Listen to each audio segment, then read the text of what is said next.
Assalamualaikum warahmatullahi wabarakatuh. Kembali lagi di channel Nasihat Kehidupan Misteri. Pada video kali ini saya akan membahas tentang hubungan pemimpin Indonesia dengan Nyi Roro Kidul. Memisahkan klinik dan hal mistis dari Indonesia, sepertinya hal itu akan sulit sekali. Karena bukan hanya hal-hal sepele, panggung politik terkadang juga dihubung-hubungkan dengan mitos dan alam gaib. Ada pejabat yang memang mengakuinya dan secara terang-terangan menunjukkan hubungannya dengan alam gaib dalam bentuk benda-benda keramat, azimat, maupun dalam bentuk aktivitas seperti ritual dan pertapaan di tempat keramat. Ada juga tokoh-tokoh pemimpin Indonesia yang diduga memiliki hubungan batin dengan sosok mistis penguasa pantai selatan Jawa, yaitu Nyi Roro Kidul. Bahkan peristiwa pergantian kekuasaan seringkali dihubungkan dengan restu dari sang nyai. Lalu siapa sajakah pemimpin Indonesia yang konon memiliki hubungan batin dengan Nyi Roro Kidul? Yang pertama adalah Presiden Soekarno. Para tokoh supranatural banyak yang mengakui bahwa hampir semua penguasa Indonesia memiliki hubungan batin dengan sosok Nyi Roro Kidul. Tidak terkecuali Presiden pertama Indonesia, yaitu Soekarno. Sang proklamator Indonesia tersebut memang besar dengan budaya Jawa. Bahkan ia juga mempercayai ramalan-ramalan kuno seperti ramalan Prabu Jayabaya tentang datangnya bangsa asing berkulit kuning yang kemudian disamakan dengan kedatangan Jepang. Hubungan Soekarno dan Nyi Roro Kidul mulai menjadi perbincangan publik sejak lama. Apalagi saat Soekarno mencetuskan pembangunan Samudra Beach Hotel di Pelabuhan Ratu Jawa Barat. Sebagian orang menilai keinginan Soekarno sebenarnya adalah membangun tempat untuk menjalin hubungan dengan Nyi Ratu. Menurut beberapa sumber, Soekarno memang kerap kali menyebut nama Nyi Roro Kidul di beberapa acaranya. Salah satunya pada pidato di Istana Merdeka yang berlangsung pada 17 Juli tahun 1959. Dalam acara itu, Soekarno sempat menceritakan bahwa sejak era Mataram Islam ada sebuah tradisi yang menyatakan bahwa seorang raja dapat menjadi orang besar apabila menikah dengan Nyi Roro Kidul. Lalu dalam acara Musyawarah Nasional Maritim yang digelar pada tanggal 23 September tahun 1963, namanya Roro Kidul juga kembali disebut.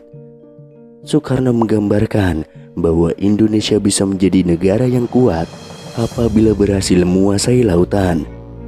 Kepercayaan bangsa Indonesia bahwa seorang raja Indonesia hanyalah bisa menjadi kuat jikalau kawin dengan Nyi Roro Kidul. Lantas saya ceritakan itu sekedar satu simbolik. Arti yang dalam ialah bahwa hanya jikalau sang raja, sang ratu, atau kerajaan atau negara itu kawin dengan laut, barulah bisa menjadi suatu negara atau raja yang kuat, kata Soekarno. Perkataan-perkataan Soekarno ini pun membuat masyarakat menduga bahwa Soekarno telah melangsungkan pernikahan gaib dengan Nyi Roro Kidul. Dugaan masyarakat semakin menguat setelah Soekarno mendirikan sebuah istana presiden di Sukabumi di bibir pantai Citepus, Jawa Barat pada tahun 1960. Istana presiden ini dinamai Pesanggerahan Tenjo Resmi. Selain itu, Soekarno juga membangun sebuah hotel yang lokasinya tidak jauh dari Pesanggerahan Tenjo Resmi. Hotel ini dikabarkan sebagai gerbang ke kerajaan sang ratu.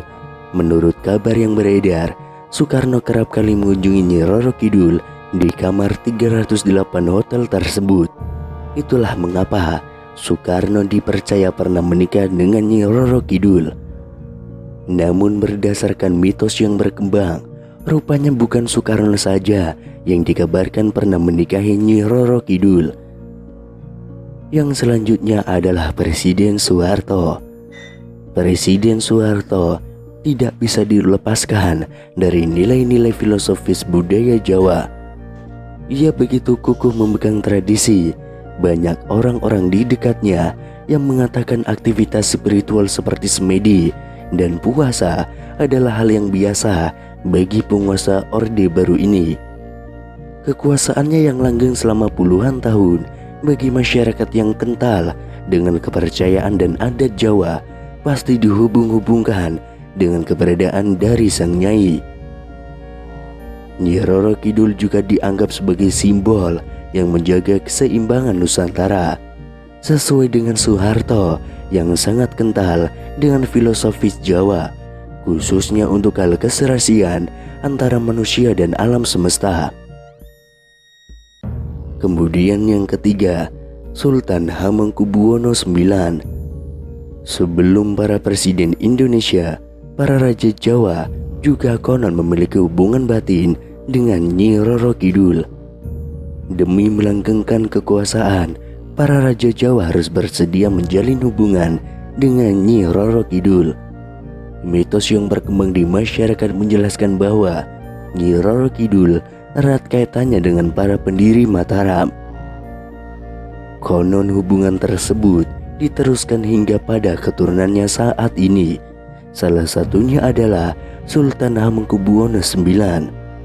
Sultan Hamengkubuwono IX bukan hanya seorang raja, tapi dia adalah tokoh perjuangan Indonesia yang menjabat sebagai wakil presiden Indonesia.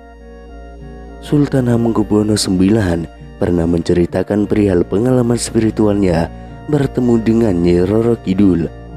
Makhluk gaib tersebut digambarkan dengan wujud wanita cantik saat bulan purnama dan sebagai wanita tua di waktu yang lain. Kemudian yang keempat, Joko Widodo. Presiden Indonesia Joko Widodo juga tidak lepas dari mitos Nyi Roro Kidul ini.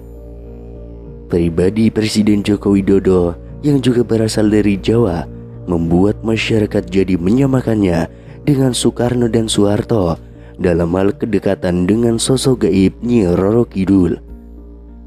Publik sempat heboh dengan isu-isu klinik yang memberitakan bahwa pasukan Nyi Roro Kidul ikut mengawal Presiden Jokowi saat pawai mengendarai kereta kencana setelah ia resmi menjadi presiden. Namun di lain pihak, ada juga masyarakat yang memandang berita tersebut hanya sebagai isu untuk memperkuat kemaritiman Presiden Joko Widodo. Itulah keempat pemimpin Indonesia yang konon memiliki hubungan batin dengan Nyi Roro Kidul. Adanya sosok gaib penguasa Pantai Selatan tersebut memang hanyalah sebuah mitos dan belum terbukti kebenarannya. Tentu, setiap orang memiliki kepercayaannya masing-masing, terutama soal hal-hal yang berbau dengan mistis.